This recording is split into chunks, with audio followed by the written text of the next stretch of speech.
안녕하세요. 네, 만나서 반갑습니다. 여러분들과 단체 급식을 같이 공부할 김지연입니다.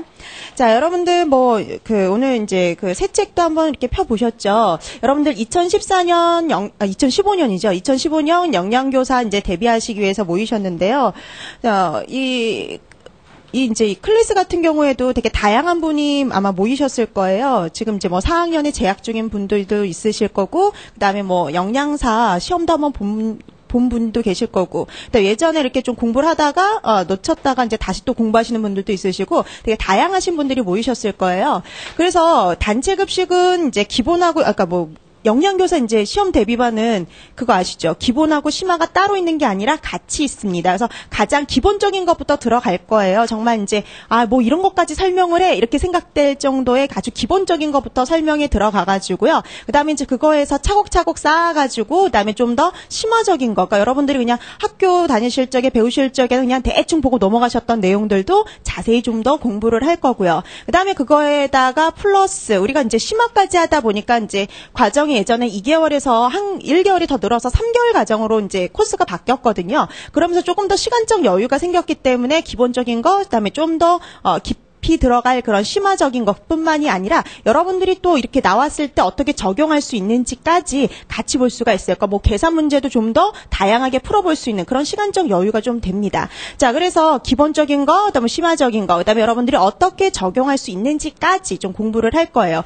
그래서 여러분 매 시간마다 여러분들 교재 말고도 이제 우리가 또 뭐가 나갈 거냐면 프린트물이 나갈 겁니다. 그래서 그 프린트물까지 같이 보면서 수업이 진행이 될 거예요. 자, 근데 우리 이제 단체급식이라는 과목이 여러분들이 많이 들어보셨어요? 단체급식 및 실습 이렇게 되어 있으면은요, 여러분들이 대학 다니실 적에요. 배웠던 단체급식 그 생각을 하시면 안 돼요. 여기에 단체급식 얘기만 들어간 게 아니죠. 여기에는 어떤 내용들이 다 들어가냐면 여러분들이 대학 때 배우셨던 단체급식 책에 나와 있는 내용도 들어갈 뿐만이 아니라요. 그 다음에 또 이 급식 중에 구매가 또 따로 배우신 학교들도 있을 거예요. 그래서 식품 구매의 내용도 들어가고요. 그 다음에 또 하나 급식 경영이요.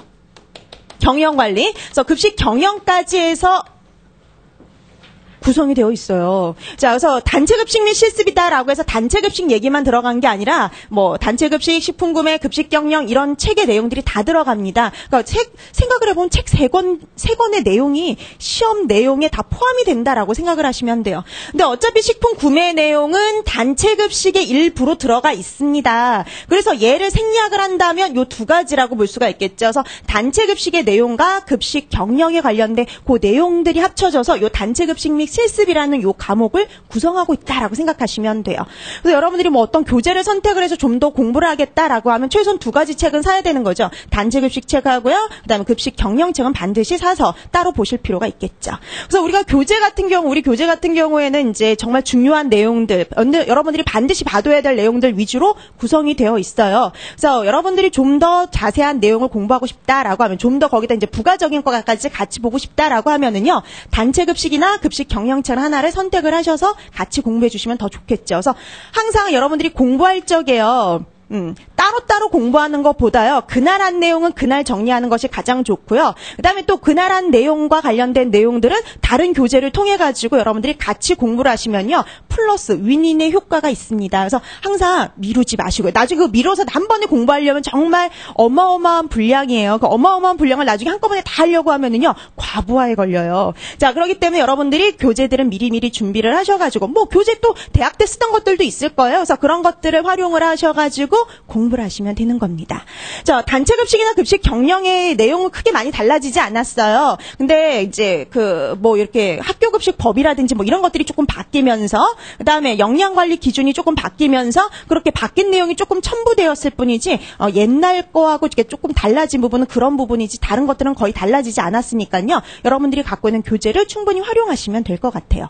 자, 근데 그래서 단체급식하고 급식 경영을 같이 공부를 해야 되는데요. 근데 다행스럽게도요. 여러분들 영양사 시험에서는 급식 경영의 모든 내용이 시험 범위에 포함이 됩니다. 근데 다행스럽게도 여러분 시험에서는 영양교사 시험에서는요. 만약에 급식 경영 내용까지 다 포함해서 공부해라 그랬다면 정말 어마어마했을 거예요. 또 그 영양사건 또 틀리게 깊이 있게 공부를 해야 되기 때문에 단순히 보고 넘어가서는 안 되거든요. 그런데 다행스럽게도 급식 경영 파트에서 모든 내용이 포함이 되는 게 아니라 사람 관리와 관련된 거 있죠. 인적 자원 관리, 사람 관리 관련된 것들, 그거와 관련된 내용들이 주로 포함이 되어 있어요. 그러니까 여러분들이 나중에 가서 보시면 알겠지만 뭐 리더십이라든지 그렇죠. 사람들을 관리하기 위해서 인적 자원을 관리하기 위해서 필요한 리더십이라든지 동기 부여 방법이라든지 이런 것과 관련된 내용들이 보통 포함이 되어 있다라고 생각하시면 될 것 같습니다.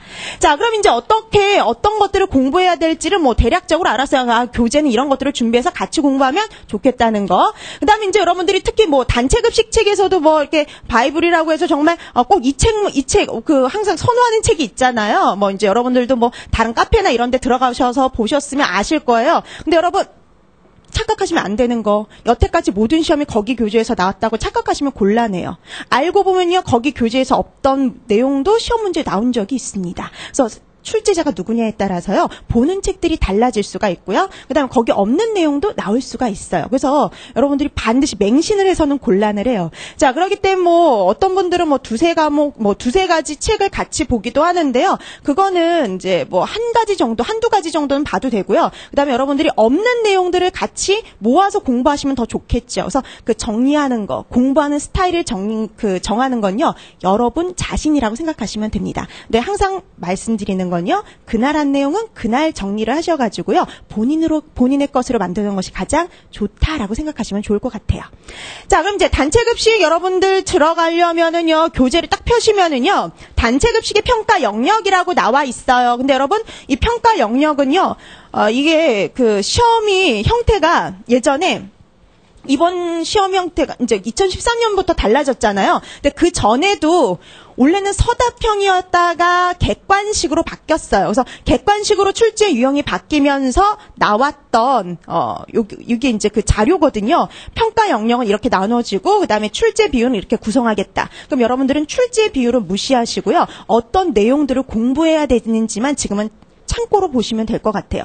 그래서 여러분들이 단체 급식에서 공부하셔야 될 내용들이 거기 정리가 되어 있습니다. 우선 제일 먼저 영양 및 작업 관리를 공부를 해야 되죠. 그래서 영양 및 작업 관리 하면은요, 내용이 들어가는 것들이 꽤 돼요. 식단 관리, 그러니까 우리가 식단 작성하는 것 같은 그런 식단 관리부터 포함을 해서요. 그다음 식단을 작성을 했으면 조리를 해야 되겠죠. 그래서 대량 조리, 그다음에 배식을 하죠. 그래서 배식 관리, 그다음에 이런 작업을 하기 위한 작업 일정을 계획하고 그다음에 생산성을 관리하는 거, 이런 것들이 문제가 나와요. 그래서 여러분 실제적으로 여러분 식단과 관련된 문제, 그다음에 대량 조리나 배식과 관련된 문제, 그다음에 작업 일정을 계획하는 거, 그다음에 생산성 계산 문제가 다 시험 문제 출제가 됐던 것들이죠. 다 됐던 것들이요. 그다음에 심지어 작년 이제 2014년 여러분 이제 문제 유형이 바뀌면서도요. 여기에서 문제가 나왔었죠. 대량 조리하고 이제 대량 조리하는 것과 관련된 어떤 그 조리 방식 찾는 그런 문제들 되게 간단하게 나오긴 했지만 여기서도 이제 시험 문제가 나왔죠. 자, 그래서 이런 것들을 공부하셔야 되고요. 그다음에 구매 및 저장 관리 그러면은요, 당연히 구매나 저장만 들어가 있을 것 같지만 거기에 뭐도 같이 들어가 있어요? 원가 관리요. 그래서 여러분 돈 계산하는 거, 생산성 계산, 뭐 이래서 기본적으로 여러분 단체 급식에서는요 반드시 해야 될 게요 계산 문제입니다. 그래서 계산 문제는 되게 잘 나오는 문제 중에 하나라고 보시면 돼요. 그래서 되게 자주 나오는 형태거든요. 그래서 여러분들이 계산과 관련된 거는요, 다 푸실 수가 있어야 돼요. 자, 그래서 이렇게 원가 관리 계산도 하실 수 있어야 되고요. 그다음에 구매 관리, 이런 발주량 계산하는 거 있잖아요. 그렇죠? 그래서 작년 시험 문제도 나왔었고요. 그래서 발주량 계산하는 거 뭐 이런 것들 기본입니다. 그다음에 검수 관리, 저장, 재고 관리, 재고 자산 평가하는 거 뭐 이런 거 같은 거. 예, 그래서 계산 문제는요. 되게 많아요. 되게 다양한 애들이 있기 때문에 그런 것들은 반드시 하고 넘어가실 수 있어야겠죠. 그다음에 위생 안전 및 시설 설비 관리인데요. 뭐 여태까지 중에서 가장 많이 나왔던 파트는 뭐니 해도 위생 관리 파트라고 보시면 돼요. 여러분들이 딱 봤을 때 위생관리, 안전관리, 시설 설비관리 딱 봤을 때 제일 중요하게 보이는 게 아무래도 위생관리겠죠. 또 이런 위생관리 같은 경우에는 이제 뭐 되게 자주 나왔던 거고, 근데 반드시 이제 공부해야 될 내용인데, 이 내용은요, 되게 어디랑 겹치는 내용들이 많느냐면 앞에 있었던 내용이라든지 식품 위생의 내용과 겹치는 부분이 좀 많은 부분이에요. 그래서 여러분 위생관리를 공부할 적에는, 급식소의 위생관리를 공부할 적에는 식품 위생과 연계해서 생각하시면 좋을 것 같아요. 자, 그다음에 인적자원관리 나와 있죠. 여러분 인적자원관리 여기가 급식 경영 파트다라고 생각하시면 되게 될 것 같아요. 그래서 급식 경영 파트에 해당하는 것이 바로 인적자원관리입니다. 근데 여러분, 인적자원관리 급식 경영 파트라고 말씀을 드렸죠. 그런데 거기에 다른 내용이 좀 들어가 있어요. 학교급식법이요. 학교급식법. 그래서 학교급식법이 여기에 들어갑니다. 그래서 학교급식법 같은 경우 모든 내용을 다 공부할 필요는 없고요. 급식소 관리와 관련된 내용들이 있죠. 그래서 대표적인 게 그런 거예요. 식재료 품질 관리 기준이라든지 영양 관리 기준이라든지 시설 설비 관리 기준 같은 것들이 있어요. 정말 급식소와 관련된 그런 내용들 위주로 공부하시면 됩니다. 실제로 이제 학교급식법에서도 시험 문제가 예전에 나왔었죠. 객관식일 때. 자, 그다음에 동기부여나 직무만족, 리더십, 교육훈련, 의사소통과 관련된 사람을 다루는 것과 관련된 인적자원과 그 관리와 관련된 그런 내용들이 포함이 된다라고 생각하시면 될 것 같아요. 자, 그래서 어떻게 보면 되게 적을 것 같지만 또 공부하고 나서 보면은요, 상당히 많은 부분이 포함이 되어 있고요. 그래서 나중에 다 공부를 하고 나면 분량이 만만치가 않습니다. 근데 출제 비율 한번 보세요. 뭐 거기는 5% 거기는 그거 굳이 보실 필요는 없지만 전체적으로 봤을 때 10%예요.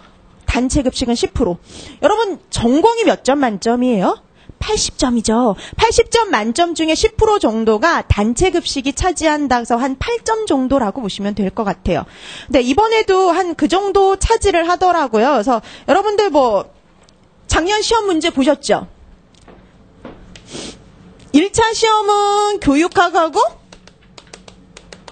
전공으로 나눠주죠. 전공도 A, B 두 가지가 있었죠. 자, A, B 합쳐서 얘네들이 80점이고요. 얘가 20점. 그래서 총 100점 만점입니다. 1차 시험은요. 자, 전공 A 같은 경우에는 50점 만점이고 얘는 30점 만점이었어요. 근데 A형 같은 경우에는 기입형하고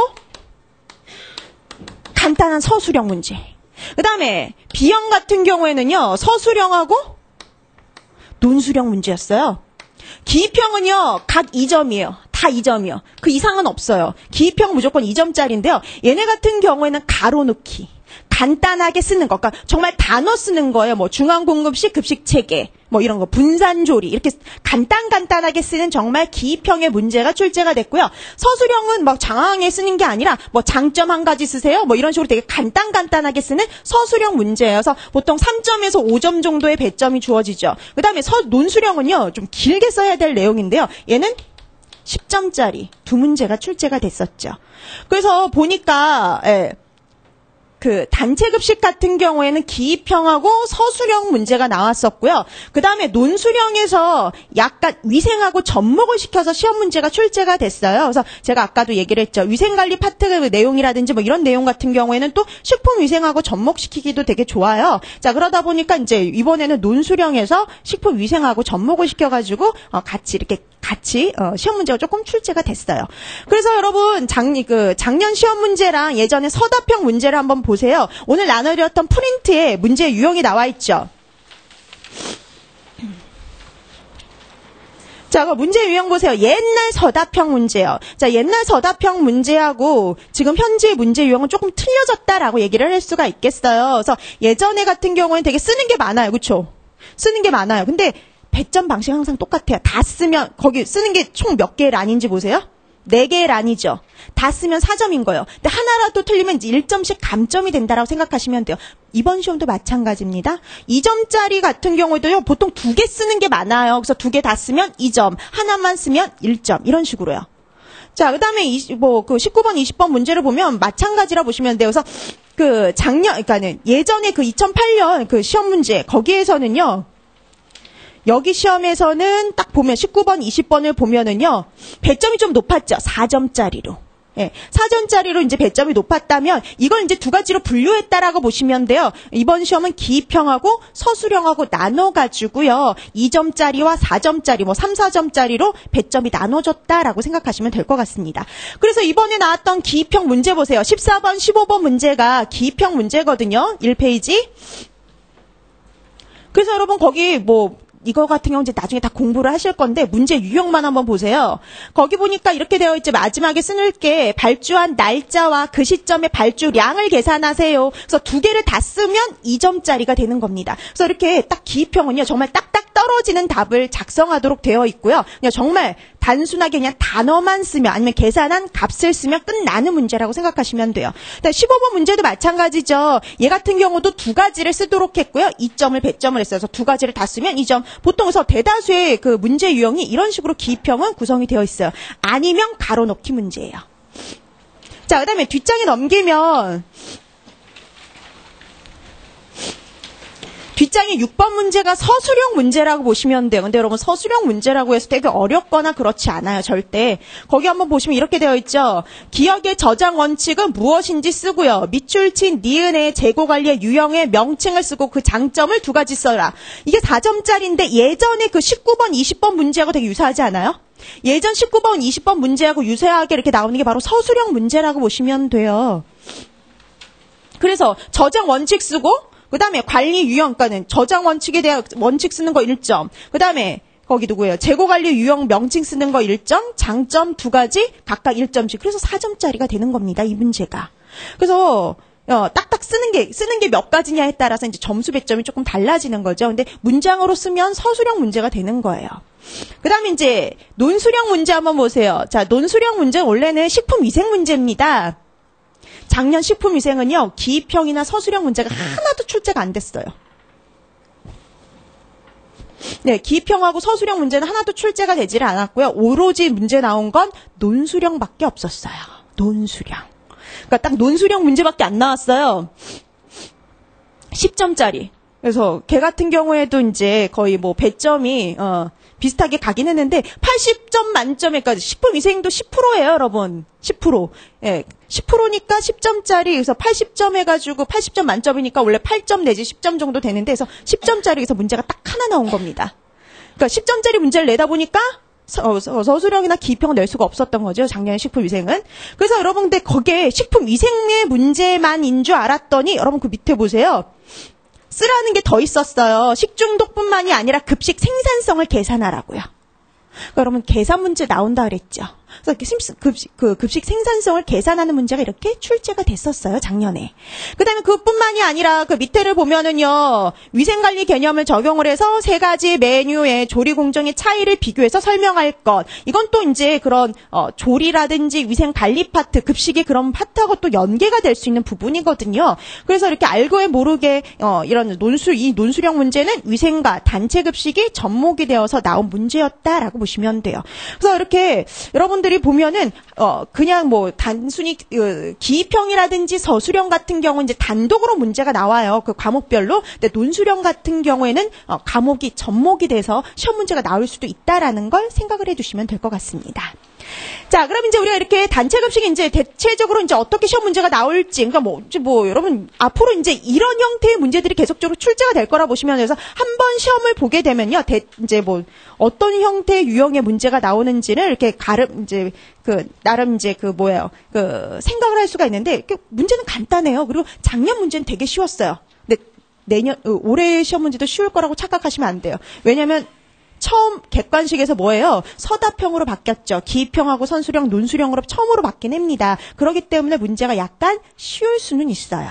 네. 자, 그렇지만 이제 다음부터는 조금 또 달라질 수도 있는 거죠. 그래서 그 난이도가 항상 이 정도다라고 생각을 하시면 곤란을 해요. 어떤 난이도는 이렇게 높아질 수도 있고 낮아질 수도 있는 겁니다. 자, 그러면 이제 어떻게 됐든 어떤 문제가 나왔든 여러분들이 푸시려면은 여러분들이 잘해 두시면 됩니다. 그다음에 또 여러분들에게 한 가지 부탁드리는 건 항상 공부는 그때 할 때마다 정리를 해두자는 거. 그다음에 또 하나는요. 여러분들도 알겠지만 기입형은 상관이 없지만 서술형이나 논술형은 여러분들이 직접 쓰셔야 되죠. 그러니까 여러분들이 그냥 공부하실 적에요. 절대 하지 말아야 될 거 읽고 넘어가선 안 돼요. 뭐 처음에는 그냥 단순히 모르는 걸 이제 처음으로는 읽고 넘어가도 되겠지만요. 나중에 공부하실 땐 여러분들이 계속 쓰는 습관을 들이셔야 됩니다. 내가 이런 문제가 나왔을 때 어떻게 써야지 하는 걸요. 항상 연습을 해두실 필요가 있어요. 특히 이제 나중에 문제풀이반이나 이제 이런 경우 들어가는 경우에는요. 반드시 여러분들이 스스로 쓰는 연습을 하는 것도 꼭 필요하다라고 생각을 해두시면 되겠어요. 이제 그건 이제 나중이고요. 가장 처음은 가장 기본적인 것부터 완성을 해두실 필요가 있죠. 그러니까 여러분들이 뭔가를 쓰시려면 쓰려면 어때요? 알아야지 쓰실 수가 있겠죠. 그래서 가장 기본은요, 여러분들이 한 내용을 여러분 머릿속에 저장을 하는 겁니다. 그래서 얘 같은 경우는 객관식 같은 경우 완벽하게 저장을 하지 않아도 문제를 풀 수가 있지만요, 얘 같은 경우에는 뭐 보기가 없잖아요. 보기가 없기 때문에 여러분들이 모르시면 아예 쓰실 수가 없어요. 그 다음에 정확하게 단어를 써야 되거든요. 그래서 그렇기 때문에 여러분들이 정확하게 공부를 해두시는 거, 그 다음에 정확한 단어를 알아두시는 거, 그런 것들은 반드시 필요한 작업이다라고 생각하시면 되겠습니다. 자, 그럼 이제 단체급식 처음으로 나가야겠죠. 거기 차례 나와 있는데요.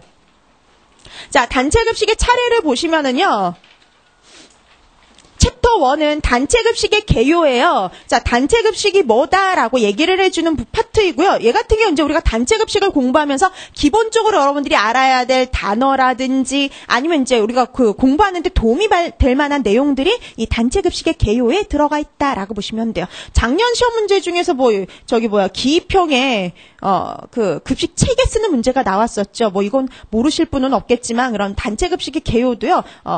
간혹 나올 수도 있다라는 게 보여준 게 바로 작년 시험 문제인데, 단체급식의 개요는 정말 여러분들이 이제 앞으로 공부하실 내용의 바탕이 될 수 있는 내용, 이렇게 생각하시면 될 것 같아요.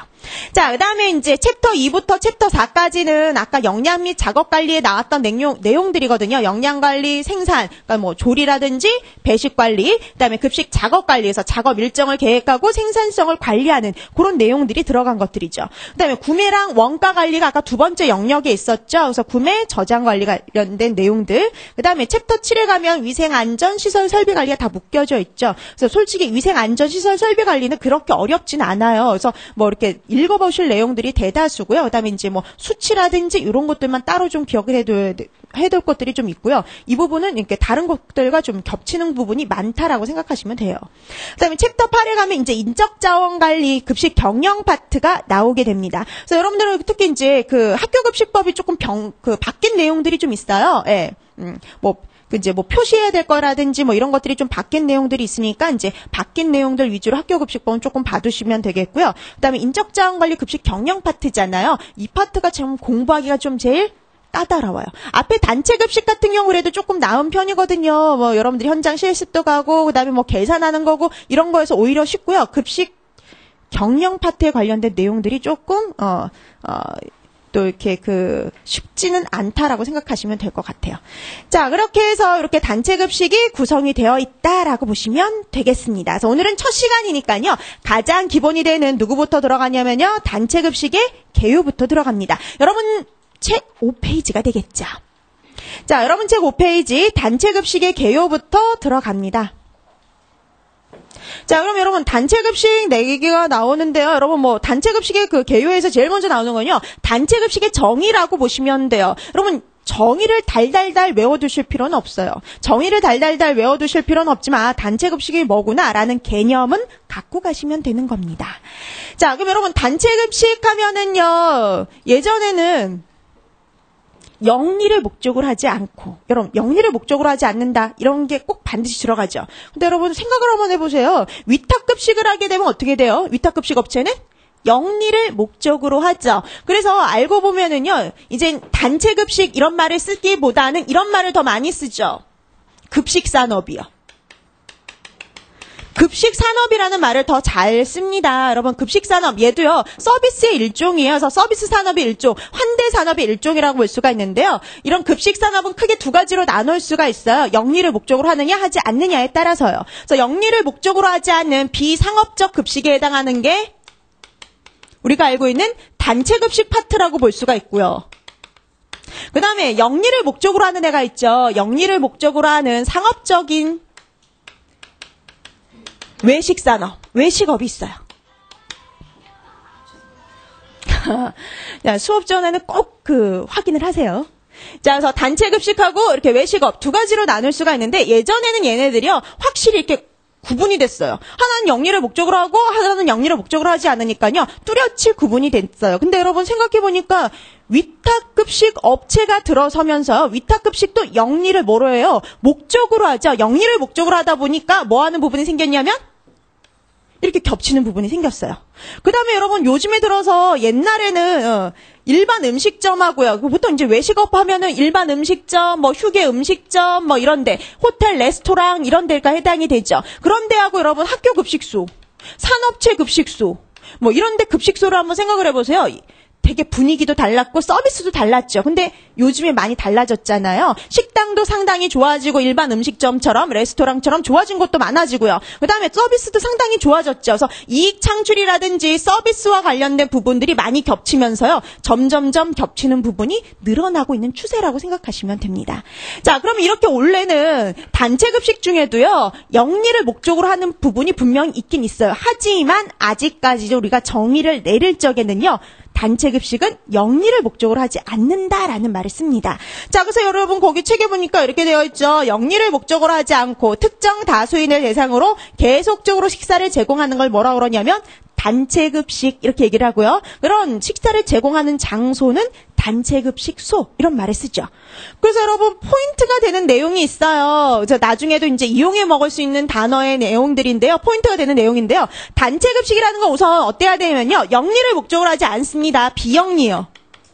영리를 목적으로 하지 않으면서요. 특정 다수에게 계속적으로 지속적으로 식사를 제공하는 게 단체 급식이다. 이렇게 생각하시면 되죠. 그래서 여러분 이 포인트가 되는 단어들이 있어요. 특정 다수에게 계속적으로 식사를 제공하는 게 단체 급식이라고 보시면 됩니다. 그러니까 여러분 뭐 다수에게 식사를 제공한다고 해서 무조건 단체 급식이 되는 게 아니라요. 특정인에게 줘야 돼요. 그러니까 학생들에게 준다 그럼 학교 급식이 되는 거고요. 환자에게 준다 그러면은 병원 급식이 되겠죠. 그다음에 하루만 주고 마는 게 아니라 계속적으로 식사를 제공하는 것이 단체 급식이다. 이렇게 보시면 돼요. 그래서 우리나라 식품위생법에도 정의가 내려져 있죠. 그 정의가 조금 바뀌었는데요. 영리를 목적으로 하지 아니하면서 특정 다수인에게 계속적으로 음식물을 공급하는 것이 집단 급식이 맞는데요. 제공하는 것들 보세요. 기숙사, 학교, 병원, 사회복지시설, 산업체, 국가, 지방자치단체 및 공공기관, 기타 후생기관 등의 어느 하나에 해당하는 곳의 급식시설이 바로 집단급식소예요. 여러분 예전에 없던 누가 들어갔냐면 산업체요. 산업체요.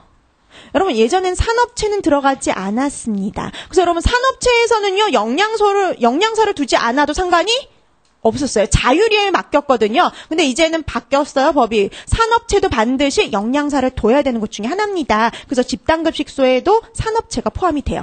그 다음에 여러분 또 집단급식소의 범위는요. 1회 50명 이상에게 식사를 제공하는 거예요. 특정 다수에게 줘야 된다 그랬죠? 그 다수에 해당하는 법적인 게 1회 50인 이상이에요.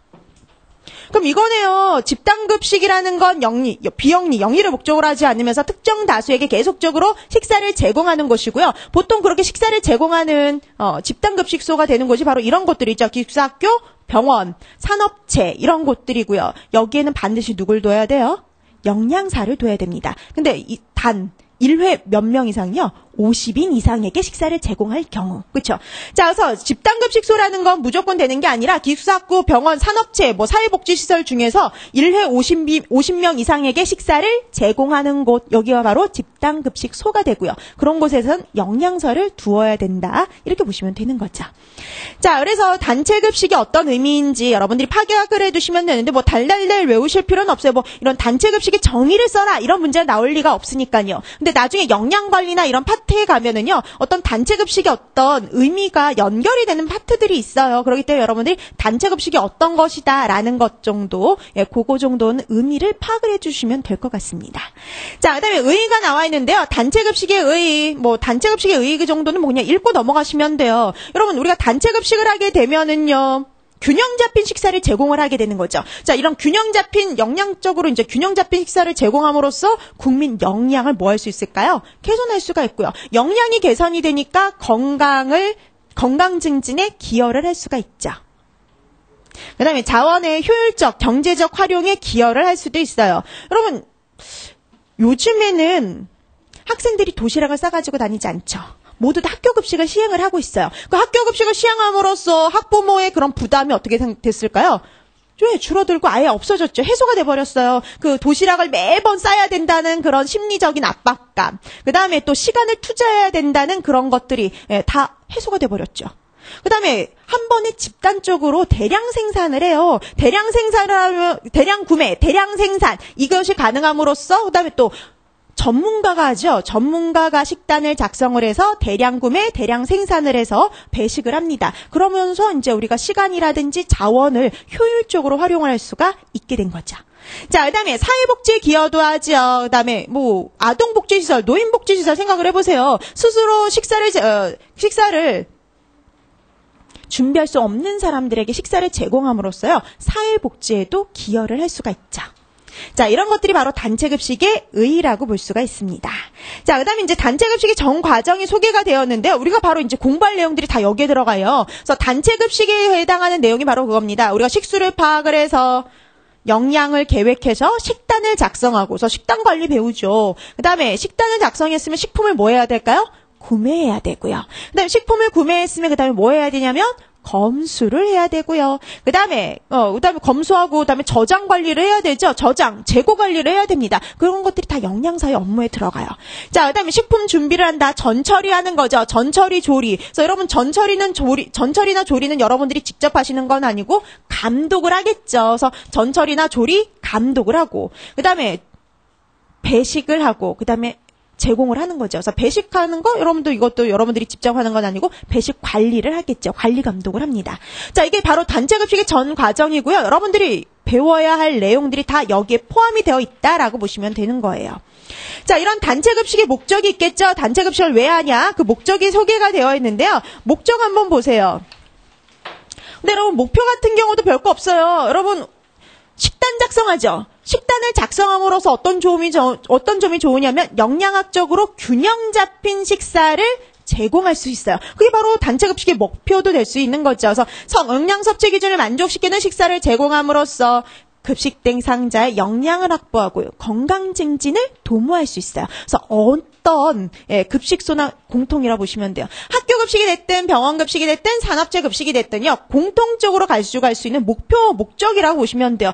나중에 우리가 식단 작성할 때도 나오는데요. 식단 작성할 때 이제 우리가 고려해야 될 사항들이 나와요. 그럼 조직의 목적을 고려한 식단을 작성해야 된다. 그렇게 되어 있거든요. 그러면 그 조직의 목표가 뭔데요? 바로 이거예요. 급식 대상자의 영양을 확보하고 건강 증진을 도모할 수 있는 식단을 작성해야 된다는 거죠. 이게 다 공통이에요. 자, 그 다음에 급식 대상자의 가정이나 지역사회에 대한 영양 개선도 도모할 수가 있죠. 그래서 급식소에서만 해결이 되는 것이 아니라 지역사회까지 나가게 되는 거죠. 그 다음에 도덕성, 사회성을 함양하고 올바른 인간관계 형성에도 도움을 줄 수 있어요. 같이 식사를 함으로써. 자, 그 다음에 또 같이 식사를 하는 공간을 제공함으로써 어떤 급식 대상자에게 휴식처, 사교장을 공급할 수도 있고요. 그 다음에 식비 부담을 감소시키고 편리성을 제공하겠죠. 우리가 식사를 따로 준비할 필요도 없고, 그다음에 스스로 이렇게 구매를 할 필요도, 그다음에 식사를 준비할 필요도 없으니까 편리성을 제공할 수가 있고요. 같이 식사를 함으로써 소속감, 공동체 의식을 함양시킬 수도 있죠. 예, 이런 것들이 공통적인 목표다라고 보시면 돼요. 누구나 가질 수 있는 목표. 근데 여러분, 고유의 목적이 따로 있습니다. 분류되는 목적이라고 생각하시면 돼요. 자, 그러면 이제 공통의 목표도 있겠지만, 이런 공통의 목표도 있겠지만 학교 급식이냐 아니면 병원 급식이냐 산업체 급식이냐에 따라서요 고유의 목적이 달라질 수가 있어요. 그럼 학교 급식이다 그럼 학생들에게 균형 잡힌 식사를 제공함으로써 어떤 효과도 발휘할 수가 있느냐면요, 심신의 발달이요. 그다음에 편식을 교정시킬 수 있죠. 올바른 식습관을 형성시킬 수가 있죠. 이런 것들이 다른 곳과는 좀 남다른 얘만의 목적이 될 수가 있다라고 볼 수 있죠. 자, 그다음에 병원 급식 하면 여러분 환자에게 주는 거죠. 환자에게 주는 거니까 어떨까요? 질병의 치료가 목적이 되겠죠. 남다른 목적이 있어요. 그래서 균형 잡힌 식사를 제공함으로써 질병의 치료, 그다음에 건강 증진을 도모할 수 있잖아요.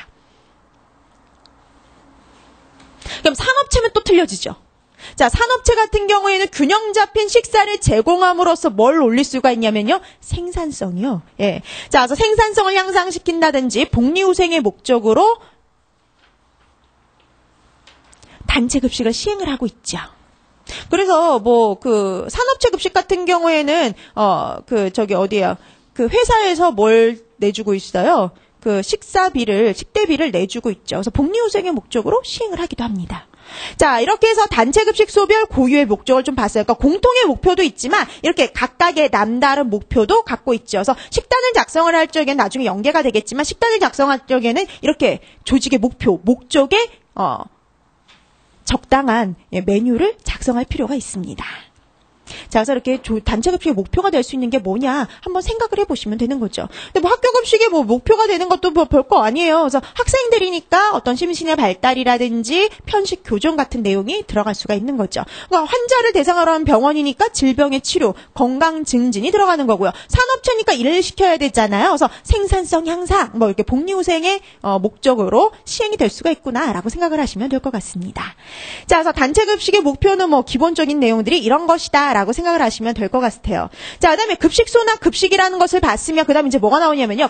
급식을 관리할 사람이 나오겠죠. 보통 우리가 급식 관리자 하면 우리가 보통 누굴 말하는 거냐면 영양사 이렇게 생각을 하시면 될 것 같습니다. 자, 그래서 영양사의 정의가 나와 있는데 뭐 영양사의 정의 같은 경우도 여러분들이 뭐 그걸 구구절절 암기하거나 그러실 필요는 전혀 없어요. 그냥 한번 읽고 넘어가시면 되는 거죠. 그래서 영양사가 뭐구나라는 정도만 생각하고 넘어가시면 돼요. 자, 그래서 뭐 이거는 나중에 여러분들이 읽어보시면 되겠고요. 그 7페이지에 보시면 옆에 보시면 그게 한국 표준 직업 분류에 나와 있는 영양사에 대한 정의거든요. 그래서 영양사가 해야 될 주요 업무, 영양사에는 어떻게 분류가 될 수가 있는지가 나와 있는데 여러분 영양사 같은 경우에는요. 보건사회복지 종교 관련직 중에 하나에 들어가고요. 영양사의 주요 업무 뭐 어떤 일을 하는지는 뭐 여러분들이 많이 들어봤던 내용들이 나와요. 그다음에 이제 거기 보니까 영양사를 다시 두 가지로 세세하게 분류하죠. 하나는 일반적인 영양사, 하나는 누구예요? 영양교사요. 그러니까 원래 영양교사가 없다가 생겼죠, 새로. 영양교사가 생긴 지 얼마 안 됐어요, 여러분, 그쵸? 2007년부터 이제 시험을 보면서 2008년부터 이제 배치가 되고, 예전에는 여러분 그 영양교사가 아니라, 예전에 90년대에는요, 식품위생직으로 뽑았어요. 근데 그게 다 정규직이었습니다. 다 정규직이었어요. 다 정규직으로 식품위생직 구급 공무원으로 뽑았어요. 처음엔 영양사를요. 그러다가 이제 공무원법이 좀 바뀌면서 그다음부터 뭐로 뽑았냐면 비정규직으로 돌렸죠. 그러다가 좀 전문성을 강화해야 된다라는 얘기가 나오면서 왜요? 계속 급식사고 터졌잖아요. 급식사고 계속적으로 터지고 그다음에 영양교육의 필요성이 대두되면서 그 식품위생직이라는 그게 없어지면서 뭐로 바뀌었냐면 영양교사로 전환이 됐죠. 그래서 영양교사로 전환이 된 건 얼마 되지 않았다라고 보시면 돼요. 자, 그럼 이런 뭐 영양사, 영양교사 이런 것들이 이제 다 영양사의 범위에 포함이 된다라고 생각을 하시면 될 것 같아요. 자, 그럼 이런 영양사의 역할, 의무가 나와 있는데요. 뭐 영양사의 역할이나 뭐 업무 같은 경우도요. 비슷한 내용인데요. 그래서 역할은 굳이 볼 필요 없고 업무 조금 보실까요? 영양사의 업무? 뭐 역할은 나중에 읽어보시면 되는 거고요. 업무 같은 경우는 이제 여러분들이 앞으로 배우실 내용들이 여기 있어요. 영양사의 업무, 영양관리 업무요. 아까 제일 먼저 나왔던 첫 번째 파트에 나왔던 게 영양관리 업무잖아요. 자, 그래서 영양관리와 관련된 내용입니다. 그래서 이 영양사 업무의 가장 꽃이라고 말하는 게 바로 영양관리잖아요. 그래서 그 영양관리에 들어가는 게 바로 식단 작성이요. 영양 계획하고 식단 작성하고 이런 것들. 이게 바로 영양관리 업무에 들어가는 겁니다. 그래서 여러분들이 영양관리에서 우리가 실제적으로 영양 계획 어떻게 하는지, 식사 계획 어떻게 하는지, 식단 작성을 어떻게 하는지 그런 것들에 대해서 배울 거예요. 그다음에 영양 지도 업무, 그래서 영양 지도라고 해서 급식 대상자만 해당이 되는 게 아니라요. 조리 종사자도 들어갑니다. 그래서 조리 종사자나 급식 대상자의 영양 교육 같은 거, 그다음에 영양 상담 같은 업무가 바로 여기 들어가죠. 자, 그다음에 급식 조리 지도 말 그대로요. 조리 종사자의 조리를 지도할 필요가 있어야 돼요. 그래서 조리 지도가 있어요. 그래서 여러분들이 조리 원리를 따로 배우시는 이유도 바로 그거예요. 조리를 지도하고 감독해야 되죠. 지도하고 감독할 사람이 모르면 안 돼요. 그래서 지도, 감독. 그래서 그런 조리 지도. 그다음에 배식 직전에 뭐예요? 검식하죠. 그래서 검식도 고유의 업무입니다. 그래서 검식 및 배식 감독하는 거. 자, 그다음에 인사관리 내용이 들어가죠. 인사관리. 그래서 이런 조리 종사자의 관리, 그다음에 지도, 그다음에 직무 및 동기부여, 인간관계를 관리를 해야 돼요. 그래서 우리가 리더십 파트를 공부하는 거죠. 리더십 파트, 동기부여, 뭐 이런 것들을 공부하는 거예요. 자, 그다음에 급식 뭐 사무관리, 문서 작성과 관련된 것들이죠. 그래서 구매와 관련된 어떤 사무, 그다음에 문서 작성과 관련된 내용. 그래서 이렇게 이 문서 관리를 안 배울 것 같잖아요. 사무 관리 안 배울 것 같잖아요. 근데 우리가 중간중간에 보면은요, 뭐 구매와 관련된 뭐 발주서 작성하는 거, 발주서 뭐 이런 것들. 그다음에 뭐 그런 그 문서들이 쭉 나와요. 근데 문서들을 안 보고 넘어가시면 안 되죠. 읽을 줄 알아야 돼요. 그러니까 여러분 문제가 나올 때 그냥 이론적인 거 그대로 나오기도 하지만요.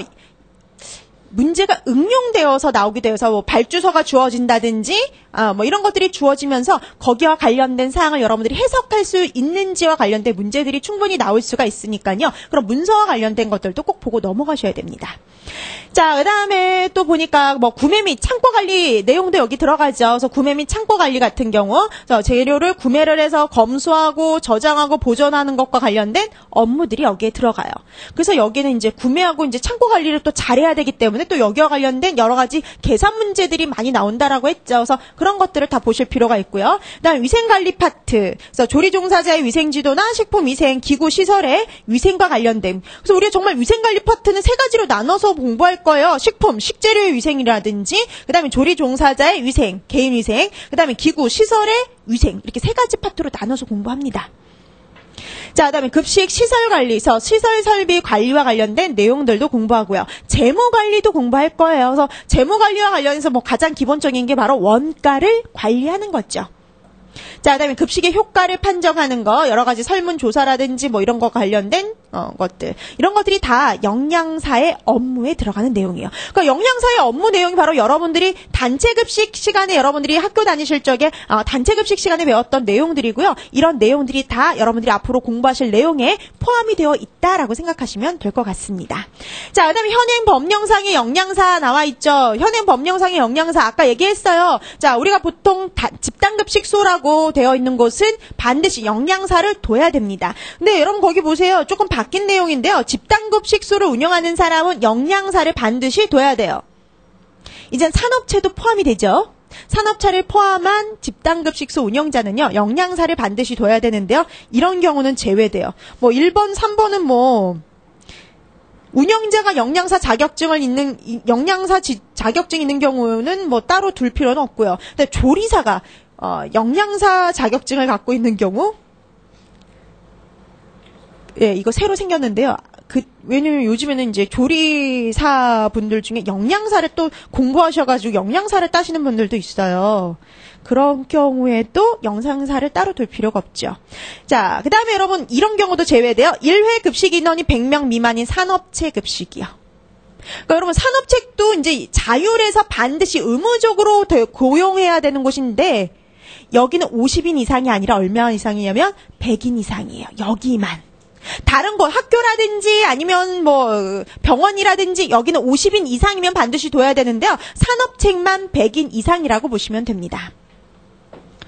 뭐 여러분들을 뭐 시험에서 뭐 그것까지 나오지는 않겠죠. 근데 뭐 참고적으로 이렇게 바뀌었구나라는 정도 생각하시면 될 것 같아요. 일단 영양사의 직무가 나와 있는데요. 영양사의 직무나 영양교사의 직무나 크게 차이는 없어요. 그래서 영양사의 직무를 보시면은요. 식단을 작성하고 검식하고 배식 관리하는 거, 식품을 검수하는 거, 그다음에 시설의 위생 관리, 그다음에 운영 일지를 작성하고 종업원에 대한 영양 지도나 식품 위생 교육을 하는 거. 이런 것들이 다 어디에 들어가냐면 영양사의 직무에 들어가요. 우리 아까 했던 영양사의 업무에 들어갔던 내용들이 여기 들어가 있는 거죠. 자, 이런 것들이 바로 법적에 근거한 영양사의 직무라고 생각하시면 되는 겁니다. 자, 그러면 영양교사도 알아봐야겠죠. 자, 영양교사는 어디에 배치가 되냐면요. 학교 급식을 위한 시설과 설비를 갖춘 학교는 반드시 누굴 두도록 되어 있냐면 영양교사, 조리사를 두도록 되어 있어요. 자, 그럼 영양교사, 그 다음에 조리사를 둬야 된다, 이렇게 되어 있고요. 그 다음에 이런 영양교사의 직무가 나와 있죠. 근데 여러분, 영양교사의 직무 보세요. 아까 누구의 직무랑 되게 유사해요? 영양사, 그쵸? 영양사의 직무하고 거의 비슷합니다. 근데 조금 달라진 게 이거죠. 식생활 지도. 영양 상담 이게 더 들어가는 거예요. 그러니까 나머지 내용들은 거의 누구랑 비슷하냐면 영양사의 직무랑 비슷하다면 식생활 지도라든지 정보 제공, 영양 상담 이런 내용들이 좀 더 추가되는구나라고 생각하시면 돼요. 그래서 영양교사의 직무에는 학생들의 식생활을 지도하고 영양 상담을 하는 내용도 포함이 된다라고 보시면 되겠죠. 자, 그래서 급식 관리자와 관련된 내용은요 한번 읽어두시면 됩니다. 한번 읽어서 영양사가 이런 업무를 하는 사람이구나. 그다음에 이런 업무에 관련된 걸 앞으로 공부하겠구나라는 정도 생각하시면 되겠고요. 그다음에 이제 여러분들은 영양교사가 되실 분들이잖아요. 그래서 영양교사와 관련된 내용들, 영양교사의 직무, 어떤 것들이 있더라라는 정도는 파악해 두셔야죠. 왜냐면 여러분 이 영양교사의 직무는 어디에 나와 있는 내용이에요? 학교급식법에 나와 있는 내용입니다. 그래서 학교급식법에 나와 있는 내용이기도 하니까 얘 같은 경우는 따로 조금 봐두실 필요가 있겠죠. 자, 그래서 앞에 있는 내용은 간단하게 보시는데 조금 이제 봐두실 게 그 단체급식의 목표요. 우리가 단체급식의 목표가 뭔지 정도 알아야 되겠죠. 그래서 단체급식의 목표가 뭐고, 네, 누구냐에 따라서 조직의 목표가 달라지죠. 그래서 학교급식이냐, 병원급식이냐, 아니면 산업체급식이냐에 따라서 어떻게 급식의 목표가 달라질 수 있는지 그거 조금 구분해 두시면 되겠고요. 그 다음에 이제 영양교사잖아요. 그래서 영양교사의 직무 같은 경우에는 학교급식법에 나와 있는 내용이기도 하니까 여러분들이 조금 또 따로 공부를 해 두시면 좋겠죠. 그러니까 여러분들이 이제 나머지 그냥 간단하게 그냥 읽어보고 넘어가시면 되고, 이제 그런 내용들을 조금 더 공부를 해두실 필요가 있어요. 자, 그 다음에 이제 여러분들이 이 단체급식의 개요에서 조금 봐두실 게 뭐냐면 바로 이겁니다. 단체급식의 유형이요. 단체급식의 유형을 조금 봐두실 필요가 있어요. 자, 우리가 단체급식의 유형을요.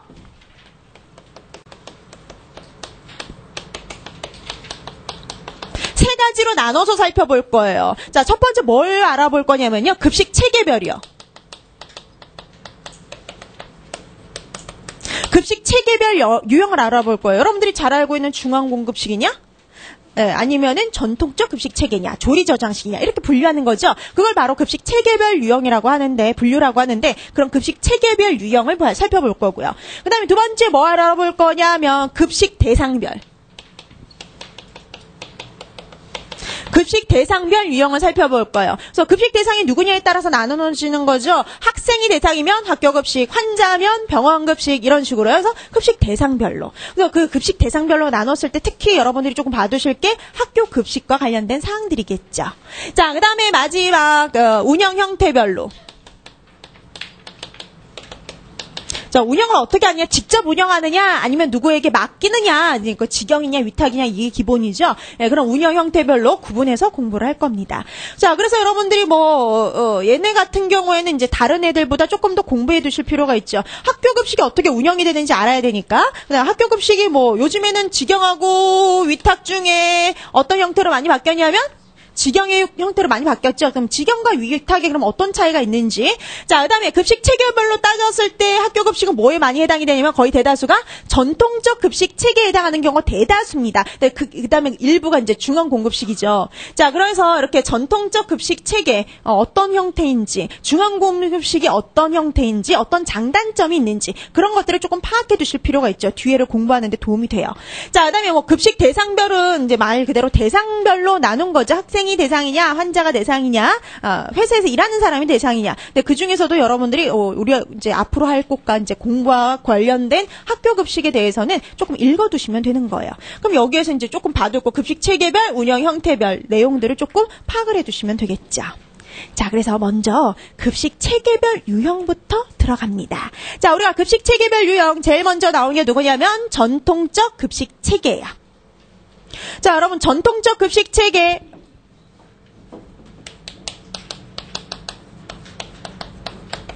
여러분 전통적 급식 체계가 어떻게 이루어지는지 보세요. 얘 같은 경우는 여러분들이 흔히 보는 급식소의 형태라고 생각하시면 돼요. 여러분들이 흔히 보는 급식소의 형태가 어때요? 여러분들이 학교 다니실 적에 고등학교 이렇게 다니실 적에 보면은 그날 들어온 식재료를 구매한 것들을 검수를 해가지고 그날 조리를 해서 그날 바로 뭐예요? 배식을 합니다. 그쵸? 그게 바로 전통적 급식 체계예요. 그게 가장 흔한 애입니다. 자, 그래서 식재료를 구매를 해서 검수한 다음에 음식을 만들고 잠깐 저장하는 거죠. 온장이나 냉장 보관을 했다가 바로 배식하는 형태가 바로 전통적 급식 체계다 이렇게 볼 수가 있죠. 그리고 이 전통적 급식 체계의 가장 큰 특징은 뭐냐면요. 생산, 분배, 서비스가 어때요? 예, 한 장소에서 이루어지죠. 예, 그 한 장소에서 연속적으로 이루어진다는 특징을 갖고 있어요. 장소가 바뀌지 않아요. 예, 장소가 바뀌지 않아요. 여기서 만들어서 저쪽 가서 배식을 하는 것이 아니라 여기서 만들었으면 여기에서 배식을 하는 겁니다. 그 학교에서 만들었으면 그 학교에서 배식을 해요. 자, 그래서 생산, 분배, 서비스가 한 장소에서 연속적으로 이루어져요. 그날 바로 검수하고, 그 다음에 전처리하고, 조리하고, 그 다음에 잠깐 보관했다가 배식하는 게 계속 연속적으로 이루어져죠. 오늘 만들었던 거를 일주일 뒤에 배식하지 않아요. 그래서 연속적으로 이루어지는 것이 특징이다. 이게 바로 가장 큰 특징이라 보시면 돼요. 자, 그럼 이렇게 오기 때문에, 이런 특징을 보이기 때문에 장점과 단점도 나눠질 수가 있어요. 그럼 여러분, 장점이 될 수 있는 거 한번 생각하시면 되는데, 장점과 단점을 구분하시면 되는데 장점과 단점 여러분 생각해 보세요. 생산, 분배, 서비스가 한 장소에서 연속적으로 이루어져요. 그러니까 배식하기 직전에 뭐가 만들어져요? 음식이 만들어져요. 배식 직전에 음식이 만들어지니까 품질이 어떨까요? 좋아요. 그렇죠? 이걸 보관했다가 일주일 뒤에 배식을 하는 게 아니라 바로 배식을 하기 때문에요. 품질이 우수하다는 거, 좋은 품질을 유지할 수 있다. 이게 바로 장점이 될 수가 있죠. 자, 그 다음에 여러분, 얘 같은 경우에는 한참 보관할 필요 없죠. 한참 보관할 필요가 없으니까 또 장점이 올 수가 있어요. 저장 공간이 클 필요 있어요? 오랫동안 저장할 필요 있어요? 없어요. 그 다음에 배달할 필요 있어요? 없어요. 그래서 배달 비용도 줄일 수가 있고요. 그 다음에 저장이라든지 냉장, 냉동 비용도 뭐 할 수 있을까요? 줄일 수 있어요. 이게 바로 장점이에요. 그래서 한 장소에서 계속 이루어지기 때문에요. 배달할 필요 없죠. 근데 한참 뒤에 하지 않고 바로 하니까 저장에 들어가는 비용도 줄일 수가 있어요. 그게 바로 장점이에요. 자, 그 다음에 얘 같은 경우에는요. 고객의 요구에 응하기도 되게 쉬워요. 그래서 기호 충족이 훨씬 더 쉽게 이루어질 수 있어요. 그래서 고객의 요구에 응하기도 쉽고요. 그 다음에 식재료 수급 상황에 따라서 가격 변동에 따라서요. 메뉴 변경이 가능합니다. 메뉴 변경이 가능하다는 소리는 메뉴가 탄력적으로 운영이 될 수가 있다는 소리예요. 그러니까 딱 픽스가 된 게 아니라 상황에 따라 바뀔 수가 있어요. 그래서 메뉴를 탄력적으로 운영할 수가 있죠. 자, 그래서 가격 변동에 따라서요. 메뉴의 변경이 가능하다는 거. 그러니까 예를 들어서 얘 같은 경우에는 미리 만들어 놓는 게 아니죠. 예, 미리 만들고 오늘 할 거는 일주일 전에 만들어 놨던 게 아니라 오늘 만들거든요. 그래서 메뉴 변경이 가능한 거예요. 자, 그래서 식재료의 가격 변동에 따라 메뉴 변경이 가능해요. 그래서 메뉴가 융통성이 있다는 거, 탄력적이라는 거, 그게 바로 장점이죠. 그 다음에 또 있어요, 여러분. 얘 같은 경우에는요, 관리자가, 그러니까 영양사가요, 메뉴나 레시피를 변경할 수 있잖아요. 메뉴나 레시피를 변경할 수가 있어요. 그렇기 때문에 독창적인 음식을 만들어낼 수도 있다는 거. 자, 그래서 관리자가 이제 그런 메뉴나 레시피 같은데 변경이 가능하기 때문에 독창적인 음식이 생산이 가능해요. 미리 만들어 놓는 게 아니거든요. 그래서 얘는 미리 만들어 놓는 것이 아니기 때문에 올 수 있는 장점들이라 보시면 돼요. 자, 그래서 여러분, 얘 같은 경우 이제 장점 그렇게 생각하시면 돼요. 한 장소에서 모든 것이 다 이루어지고 연속적으로 이루어지고 어떤 장소의 변경이나 그런 게 없다는 거. 그 다음에 바로 배식 직전에 생산하기 때문에 좋아지는 점. 그런 것들을 생각하시면 되는 거죠. 자, 그러면 이런 것들이 장점이라면 반대로 단점도 있지 않아요? 연속적으로 일어나기 때문에 오는 단점들. 여러분들 현장 실습 가보셨죠? 자, 현장 실습 이게 나가보면은 어때요? 배식하기 전까지 상당히 어때요? 정신없어요. 그렇죠? 정신없어요. 예, 그래서 배식하기 전까지 너무 바빠요. 피크타임이 존재한다는 거. 그게 바로 단점이에요. 자, 그래서 단점은 이거 생각하시면 돼요. 피크타임 때문에 오는 단점들. 자, 여러분, 이런 피크타임, 이 피크타임 때 정말 인력이 집중적으로 필요하잖아요. 그러다 보니까 생산이 계획적으로 이루어질 수가 없어요. 그래서 인력 관리가 어렵죠. 자, 그래서 얘네들은 인력 관리가 어렵다 이렇게 보시면 돼요. 인력 관리가 어려우니까 생산성이 저하될 수밖에 없어요. 그래서 여러분 얘 전통적 급식체계의 가장 큰 단점이 뭔지 아세요? 생산성이 상당히 떨어진다는 거. 다른 급식 체계에 비해서요, 생산성이 가장 떨어지는 게 바로 누구냐면 전통적 급식 체계입니다. 왜요? 피크타임 때문에 제대로 인력 관리를 효율적으로 할 수가 없어서요, 생산성이 떨어질 수밖에 없어요. 자, 그 다음에 음식 수요가 생각보다 많아요. 음식 수요가 생각보다 많으면 제대로 대처할 수가 없죠. 안 그래도 바빠 죽겠는데, 갑자기 인원수가 늘어났다? 대처 못 합니다. 자, 그 다음에 또 어떤 문제가 생길 수가 있느냐. 숙련된 조리원이요, 장시간 필요해요. 그러니까 제한된 시간 내에 다 완성을 해야 되잖아요. 조리를 완성을 해서 배식을 해야 되기 때문에 숙련된 조리원이 장시간 필요해요. 여러분, 숙련된 조리원하고 비숙련원하고 누구 돈을 더 많이 줘야 돼요? 숙련된 사람이요. 자, 그렇게 숙련된 사람에게 돈을 더 줘야 되다 보니까 숙련된 조리원을 장시간 써야 되니까 인건비 상승으로 이어지는 겁니다. 자, 그래서 숙련된 조리원이 장시간 필요하기 때문에요, 인건비가 상승될 수밖에 없다라고 보시면 되는 거죠. 자, 그 다음에 여러분, 이런 피크타임에 작업이 집중이 되다 보니까 작업에 대한 스트레스도 상당히 어떻게 될까요? 커질 수밖에 없죠. 그래서 여러분, 장단점이 딱 나와요. 그러니까 여러분들이 이거를요, 무조건 암기하려고 하지 말고 생각을 하시면 되는 거잖아요. 배식 직전에 만들어지니까 이렇게 연속적으로 일어나다 보니까 배식 직전에 만들어져요. 그래서 좋은 점. 그 다음에 한 장소에서 이루어지니까 어디 갈 필요 없죠? 오랫동안 저장할 필요 없어요. 그렇기 때문에 올 수 있는 장점들. 네, 그래서 그런 것도 어떤 변경이 가능한 그런 장점들 생각하시면 되겠고요. 단점인 거죠. 뭐로부터 오는 단점이요? 피크타임. 그쵸? 여기에 인력이 집중되기 때문에, 작업이 집중이 되기 때문에 올 수 있는 단점들을 생각하시면 되는 겁니다. 자, 그래서 장점, 단점 여러분들 어떤 것들이 있을 수 있는지 생각을 하시고, 그다음에 전통적 급식 체계가 어떤 유형이다, 이 정도는 파악하고 넘어가실 수 있어야겠죠. 자, 그래서 이렇게 전통적 급식 체계에 관련된 내용들 정리해 두시면 되겠습니다. 특히 또 전통적 급식 체계는 학교 급식에서 대다수 이걸 따르고 있잖아요. 대다수가 전통적 급식 체계이기 때문에 학교 급식의 유형은 대다수가 전통적 급식 체계니까 어떤 유형인지 정도는 파악을 해두실 필요가 있죠. 자, 우선 여기까지 하고요. 조금 쉬었다가 하도록 할게요.